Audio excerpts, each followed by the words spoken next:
Assalamualaikum warahmatullahi wabarakatuh. Perkenalkan, nama saya Ika Fatmawati dari Prodi PGSD semester 2. Di sini saya akan menjelaskan materi tentang pendidikan bahasa Indonesia di SD kelas rendah. Masuk di bagian A, pemerolehan dan perkembangan bahasa anak. Di sini terbagi menjadi 5, yaitu yang pertama fonologi. Fonologi biasa diartikan sebagai kajian bahasa yang mempelajari tentang bunyi-bunyi bahasa yang diproduksi oleh kata ataupun alat ucap manusia. Fonologi terbagi menjadi 2, yaitu fonetik dan fonemik. Yang kedua, morfologi. Morfologi biasa disebut ilmu bahasa yang mempelajari sebab akibat dari kata. Morfologi dalam bidang linguistik yang mempelajari susunan bagian kata yang secara gramatikal. Maksud dari gramatikal sendiri yang artinya suatu bentuk manusia yang dapat dilihat secara kasat mata, yang mempunyai kepala, tangan, kaki, apapun bagian tubuh yang bisa bergerak. Selanjutnya, sintaksis. Sintaksis ini mempunyai peran atau fungsi, yaitu hubungan antara unsur-unsur bahasa yang dilihat dari sudut pandang penyajiannya dalam ujaran atau klausa. Pembahasan yang keempat membahas tentang semantik, yaitu cabang linguistik yang mempelajari tentang makna atau arti yang terkandung di dalam bahasa, kode ataupun jenis lain dari representasi. Semantik tentang makna, jadi penggunaan atau pemilihan kata cewek ataupun cowok akan dapat menunjukkan identitas si kelompok penentunya. Dan yang terakhir, membahas tentang pragmatik, yaitu ilmu dari cabang linguistik yang mempelajari hubungan antara konteks luar bahasa yang dimaksud, penafsiran terhadap situasi penuturannya. Pragmatik ini mengkaji bidang-bidang seperti deiksis, praanggapan, percakapan, dan tindak tutur. Selanjutnya, pemerolehan dan perkembangan bahasa anak. Tahap-tahap perkembangan bahasa anak ini ada 2. 1. Tahap pralinguistik. Mulai dari usia 0 sampai 3 bulan. Pada rentang usia ini, suara anak masih berasal dari tenggorokan. Mereka membuat suara yang menyenangkan dan berulang-ulang. Komunikasi antara bayi dengan orang tuanya atau orang-orang di sekitarnya lebih bersifat reflektif daripada terencana. Tahap yang kedua, tahap linguistik. Usia 2-6 tahun. Pada rentang usia ini, anak mulai belajar tata bahasa dan perkembangan kosakatanya mencapai 3.000 buah. Ciri awal yang paling menonjol dari tahapan linguistik adalah cara bicara anak sudah dapat dilihat secara keseluruhan. Mereka pun mampu memahami tata bahasa secara sederhana yang berhubungan dengan kegiatan sehari-hari anak. Selanjutnya masuk di B, pendekatan pembelajaran bahasa. Macam-macam pendekatan pembelajaran bahasa, yaitu 1. Pendekatan kognitif. Pendekatan kognitif ini adalah bentuk istilah yang menyatakan bahwa melalui tingkah lakulah seseorang individu akan mengalami proses mental yang nantinya bisa meningkatkan kemampuan menilai, membandingkan, atau menanggapi stimulus sebelum terjadinya reaksi. 2. Pendekatan tujuan. Pendekatan tujuan ini dilandasi oleh pemikiran bahwa dalam setiap kegiatan belajar mengajar yang harus dipikirkan dan ditetapkan lebih dahulu adalah tujuan yang hendak dicapai. Dengan memperhatikan tujuan yang telah ditetapkan itu, dapat ditentukan metode mana yang digunakan dan teknik pengajaran yang bagaimana yang diterapkan agar tujuan pembelajaran tersebut dapat dicapai. 3.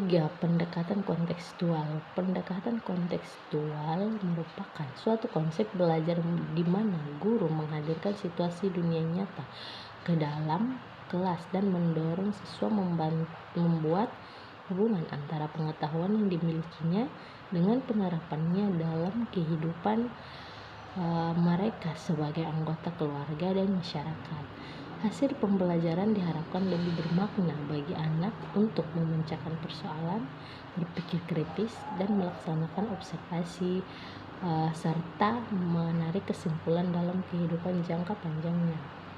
Dalam konteks itu, siswa perlu mengerti apa makna belajar, apa manfaatnya, dalam status apa mereka, dan bagaimana mencapainya. Pendekatan yang keempat, pendekatan komunikatif. Pendekatan komunikatif adalah suatu pendekatan yang bertujuan untuk membuat kompetensi komunikatif sebagai tujuan pembelajaran bahasa, juga mengembangkan prosedur-prosedur bagi pembelajaran 4 keterampilan berbahasa, yakni menyimak, membaca, berbicara, dan menulis. Teknik-teknik yang biasa digunakan dalam pembelajaran bahasa. 1. Teknik ceramah. Teknik ceramah merupakan sebuah teknik pengajaran dengan cara penyampaian informasi serta pengetahuan melewati lisan kepada sejumlah siswa yang umumnya mengikuti kegiatan pendidikan secara pasif. Adapun teknik ini sebagai satu-satunya cara yang paling ekonomis dalam penyampaian suatu informasi dan paling efektif dalam mengatasi langkahnya bahan rujukan atau literatur sesuai dengan jangkauan daya beli dan pemahaman siswa. 2. Teknik diskusi. Teknik diskusi merupakan kegiatan di mana sejumlah orang membicarakan secara bersama-sama melalui tukar pendapat tentang suatu topik atau masalah, atau untuk mencari jawaban dari suatu masalah berdasarkan semua fakta. 3. Teknik tanya jawab. Teknik tanya jawab ini merupakan cara penyajian pembelajaran dalam bentuk pertanyaan yang harus dijawab terutama dari guru kepada peserta didik, tetapi dapat pula dari peserta didik kepada guru. Teknik ini digunakan untuk 1. Menciptakan suasana yang aktif, 2. Menggali dan merumuskan ide-ide siswa, 3. Cek pemahaman siswa, 4. Mensolidkan informasi dan pemahaman, 5. Memberikan kesempatan kepada siswa untuk berani berkomentar. Model-model pembelajaran bahasa. 1. Model pembelajaran terpadu. Model pembelajaran terpadu pada hakikatnya merupakan suatu pendekatan pembelajaran yang memungkinkan peserta didik baik secara individual maupun kelompok aktif mencari, menggali, dan menemukan konsep serta prinsip secara holistik dan otentik. 2. Model pembelajaran tematik. Pembelajaran tematik adalah bentuk model pembelajaran terpadu yang menggabungkan suatu konsep dalam beberapa materi pelajaran atau bidang studi menjadi satu tema atau topik pembahasan tertentu, sehingga terjadi integrasi antara pengetahuan, keterampilan, dan nilai yang memungkinkan siswa aktif menemukan konsep. 3. Pembelajaran pakem atau pembelajaran aktif, kreatif, efektif, dan menyenangkan. Pembelajaran ini adalah sebuah model pembelajaran yang memungkinkan peserta didik mengerjakan kegiatan yang beragam untuk mengembangkan keterampilan, sikap, dan pemahaman berbagai sumber dan alat bantu belajar termasuk pemanfaatan lingkungan supaya pembelajaran lebih menarik, menyenangkan, dan efektif. Konsep dasar membaca permulaan. Faktor-faktor yang menyebabkan anak mengalami kesulitan belajar permulaan ada 2, yaitu faktor internal dan faktor eksternal. Selanjutnya, konsep dasar membaca permulaan. Pelaksanakan kegiatan belajar mengajar membaca permulaan ini ada pembelajaran tanpa buku dan pembelajaran menggunakan buku. Model pembelajaran membaca tanpa buku dan model pembelajaran menggunakan buku ini perbedaannya terletak pada alat ajarnya. Membaca tanpa buku dilakukan dengan memanfaatkan gambar-gambar, kartu-kartu, dan lain-lain. Sementara membaca dengan memanfaatkan buku sebagai alat dan sumber belajar. Masuk di D, model pembelajaran guided reading dan reading aloud comprehension. Pertama, model pembelajaran guided reading adalah model yang memandu peserta didik untuk membaca panduan yang disiapkan oleh guru sesuai dengan materi yang akan diajarkan dengan waktu yang sudah ditentukan. Di sisi lain, guru juga akan memberi pertanyaan yang membahas seputar materi yang telah dibaca oleh peserta didik. 2. Reading aloud comprehension. Reading aloud atau membaca dengan keras atau nyaring adalah salah satu bentuk strategi atau cara membaca teks dengan bersuara keras yang dapat membantu memfokuskan perhatian secara mental, menimbulkan pertanyaan-pertanyaan, dan merancang diskusi melalui pelafalan vokal atau konsonan, nada atau lagu ucapan, penguasaan, tanda-tanda baca, pengelompokan kata, atau fase ke dalam satu satuan ide. Prinsip-prinsip reading aloud comprehension yaitu memahami sifat peserta didik, B. mengenal peserta didik secara individu, C. memanfaatkan perilaku peserta didik dalam pengorganisasian belajar, D. mengembangkan kemampuan berpikir kritis dan kreatif serta mampu memecahkan masalah, E. memberikan umpan balik yang baik untuk meningkatkan kegiatan, dan terakhir F. membedakan antara aktif fisik dan aktif mental. Masuk di E, bahan ajar dan media membaca permulaan. Bahan ajar membaca permulaan ada 3, 1 buku pelajaran, 2 modul, dan 3 leaflet. Kemudian media membaca permulaan ada 1 buku cerita bergambar, 2 mainan huruf, 3 gadget abjad, 4 ABCD di dinding, dan 5 board game. Selanjutnya F, konsep dasar menulis permulaan.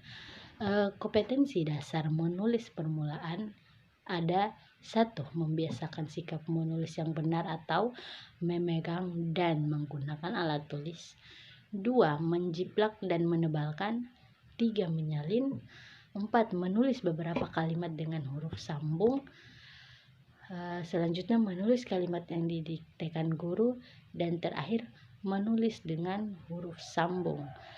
Masuk di G, konsep dasar strategi menulis indah. Strategi menulis indah ada 1.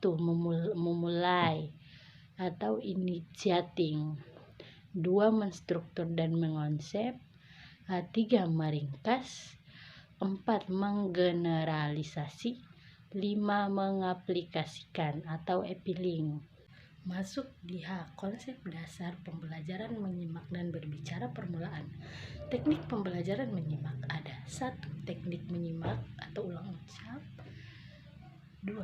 teknik dengar dan kerjakan, 3. teknik menyelesaikan cerita, 4. teknik merangkum, 5. teknik parafrase, 6. menjawab pertanyaan. Masuk di I, konsep dasar dan pembelajaran sastra anak. Ciri-ciri sastra anak ada 1. unsur pantangan. Unsur pantangan merupakan unsur yang secara khusus berkenaan dengan tema dan amanat. Secara umum dapat dikatakan bahwa sastra anak menghindari atau pantang terhadap persoalan-persoalan yang menyangkut masalah seks, cinta yang erotis, dendam yang menimbulkan kebencian, kekejaman, prasangka buruk, kecurangan yang jahat, dan masalah kematian.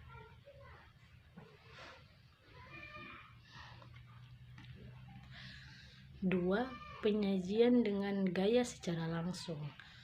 Penyajian dengan gaya secara langsung adalah sajian cerita yang deskripsinya secara singkat dan langsung, menuju sasarannya, mengetengahkan gerak yang dinamis dan jelas sebab-sebabnya.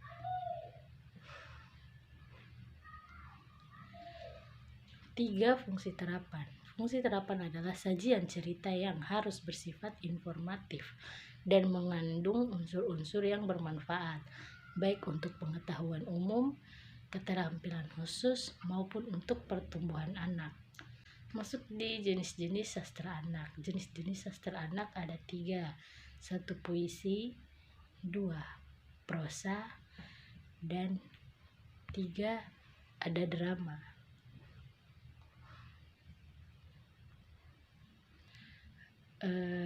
Mungkin itu saja dari saya. Sekian.